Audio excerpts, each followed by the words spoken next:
poor road conditions and in the interest of safety, all school transportation is cancelled for all schools in the central Algoma area. This includes Echo Bay, Deborah, Bruce Mines, St. Joe's Island, and Thessalon. All schools will remain open. Also, all school bus routes servicing Mountain View Public School in Gooley River are cancelled today as well due to the poor road conditions. This includes route G16, G17, G18, G20, G21, G22, and H2. The school is still open. An 11-year-old girl who was allegedly abducted by her father and subject of an Amber Alert on Thursday night has been found dead at a home west of Toronto, police said. Peel Regional Police issued the alert at 11 p.m. Thursday night, several hours after 41-year-old Rupesh Rajkumar failed to return his daughter Ria to her mother. The girl did not live with her father on a full-time basis, police said, but was dropped off at a gas station in Mississauga at about 3 p.m. so he could take her out for her birthday. Constable Taryn Hill, spokesperson with Peel Police, said Ria's mother called authorities when the pair did not return at 6:30 p.m. Ria was found dead around midnight, Hill said, and her father was arrested by provincial police a short time later, about 130 kilometers north near Aurelia. Police could not say how the Brampton home is connected to Rajkumar and his family. Hill said Peel Police's Homicide and Missing Persons Unit have taken over the investigation. Prime Minister Justin Trudeau is expected to face a fresh round of questions on the SNC-Lavalin controversy today when he hands out some money to a technology firm. Trudeau will be in the Ottawa suburb of Canada to announce $40 million of federal money for BlackBerry, the one-time smartphone leader that is now working on software to enable self-driving cars.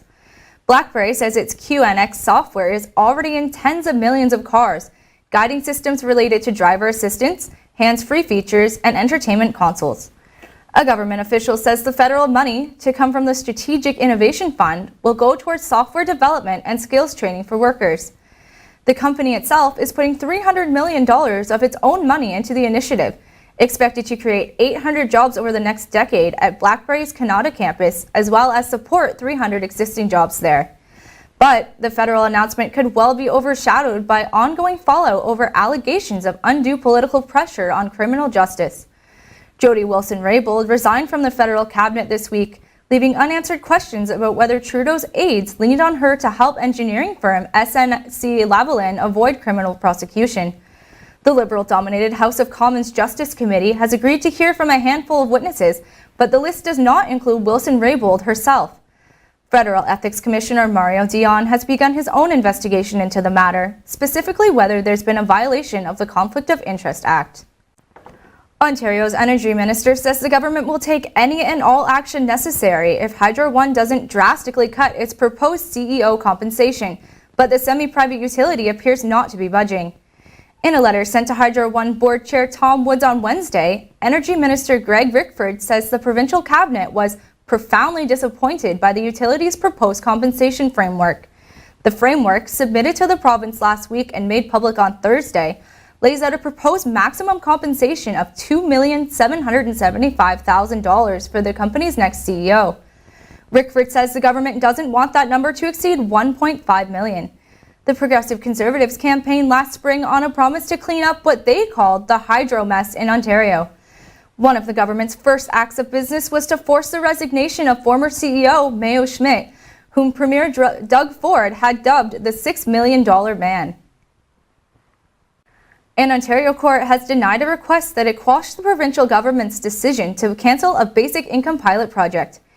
In a decision released Thursday, a panel of 3 Superior Court judges ruled the court has no power to reverse the move made by the PC government last summer.